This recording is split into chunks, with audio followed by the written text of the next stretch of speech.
BRS అధినేత కేసీఆర్ ఇప్పుడు Delhi case చూస్తున్నారు అని రాజకీయ వర్గాల్లో ఒక చర్చ జరుగుతుంది. అయితే ఒకసారిగానే కేసీఆర్ తాలూకు ప్రయాణాన్ని మనం గమనిస్తే ఆయన ఇంతవరకు కూడా భారతీయ జనతా పార్టీతో ప్రత్యక్షంగా సంబంధాలు పెట్టుకున్నటువంటి పరిస్థితులు అయితే లేవు. అంతేకాకుండా మోడీని కూడా తెలంగాణకి సంబంధించి 7 మండలాలు ఆంధ్రలో కలిపినప్పుడు మోడీ ఫ్యాసిస్ట్ అని చెప్పి ఆయన విమర్శించడం జరిగింది.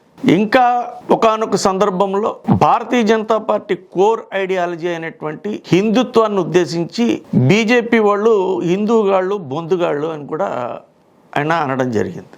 బీఆర్ఎస్ పెట్టినప్పుడైతే అసలు తెలంగాణ మోడల్ అనేటటువంటిది ఇండియాకి అవసరము, ఈరోజు భారతదేశానికి బీఆర్ఎస్ చాలా అవసరము అని చెబుతూనే బీఆర్ఎస్ పెట్టేటప్పటికి బీజేపీ గజ్జల్లో వణుకు పుట్టింది అని చెప్పి కూడా ఆయన అనడం జరిగింది. ఇవన్నీ అందరికీ తెలుసు.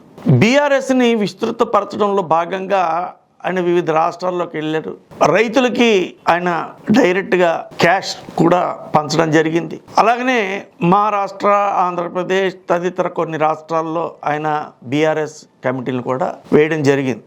కానీ 2023 ఎన్నికల దగ్గరికి వచ్చేటప్పటికి ఆయన తాలూకు లెక్కంతా మొత్తం బెడిసి కొట్టింది. దాంతో మూడోసారి అధికారం చేపట్టాలి అని అనుకున్నటువంటి కేసీఆర్ తాలూకు కలలైపోయింది. అధికారం నుంచి ప్రతిపక్షంలోకి వచ్చాడు. ఇప్పుడు 2024 భారతదేశ సార్వత్రిక ఎన్నికలు జరగబోతున్నటువంటి సందర్భంలో తెలంగాణలో ఎక్కువగా పార్లమెంటు స్థానాలు గెలవకపోతే, పరువు నిలుపుకోలేని పరిస్థితిగానే ఏర్పడితే బీఆర్ఎస్ లోంచి నాయకులు రాష్ట్రంలో అధికారంలో ఉన్న కాంగ్రెస్లోకి కానీ, దేశంలో అధికారంలో ఉన్నటువంటి బీజేపీలోకి కానీ వాళ్ళు వెళ్ళిపోయే ప్రమాదం ఉంది. అదే జరిగితే బీఆర్ఎస్ ఉనికే ప్రమాదం. పోనీ తెలంగాణ వాదాన్ని ఎత్తుకుందామంటే తనంతట తానుగా టీఆర్ఎస్ని బీఆర్ఎస్ చేసి తెలంగాణ అస్తిత్వాన్ని కూడా ఆయన వదిలేయడం జరిగింది. ఈ పరిస్థితిలో వ్యూహాలు రచించడంలో దిట్టైనటువంటి కేసీఆర్ ఇప్పుడు మళ్ళీ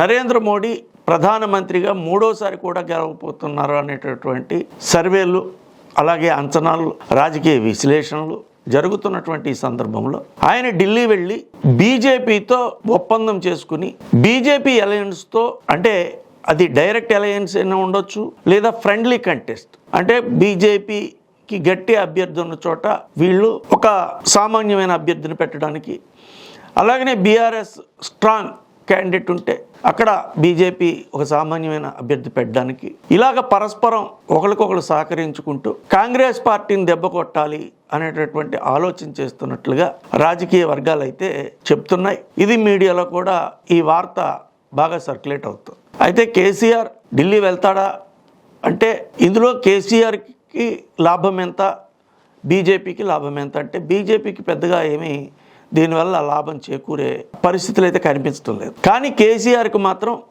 ఇదొక అగ్ని పరీక్ష. ఈ అగ్ని పరీక్షలో ఆయన ఖచ్చితంగా గణనీయంగా పార్లమెంటు స్థానాలు గెలవలసినటువంటి అవసరం ఉంది. అంతేకాకుండా కాంగ్రెస్ పార్టీ రాష్ట్రంలో అధికారంలోకి వచ్చిన దగ్గర నుంచి కూడా కేసీఆర్ అవినీతి మీద ఎంక్వైరీలు చేస్తామని, కేసీఆర్ అక్రమ సంపాదనని బయటికి లాగుతామని చెప్పి ప్రకటిస్తున్నటువంటి సందర్భంలో మరి కేంద్రంలో అధికారంలో ఉన్నటువంటి భారతీయ జనతా పార్టీ అండ కూడా కేసీఆర్కి అవసరం కాబట్టి ఇప్పుడు కేసీఆర్ బీజేపీ కేసు చూస్తున్నారు. ఆయన ఢిల్లీ వెళ్ళే పరిస్థితి ఉందని రాజకీయ వర్గాల్లో ప్రముఖంగా ఈ వార్త అయితే బాగా చక్కర్లు కొడుతుంది. అయితే దీన్ని ఓ పక్క బీఆర్ఎస్, ఇంకో పక్క బీజేపీ, ఈ 2 పార్టీలు కూడా ఖండిస్తున్నప్పటికీ కూడా రాజకీయాల్లో ఏది ఎప్పుడు ఎలా జరుగుతుంది అనేటటువంటిది చెప్పలేని పరిస్థితి ఉంది. కాబట్టి ఇక్కడ కేసీఆర్ ఢిల్లీ వెళ్తారు అన్నదాన్ని మనం ఖండించలేం, వెళ్ళరు అన్నదాన్ని కూడా ఖండించలేం. ఏదైనా అవకాశం అయితే ఉంది.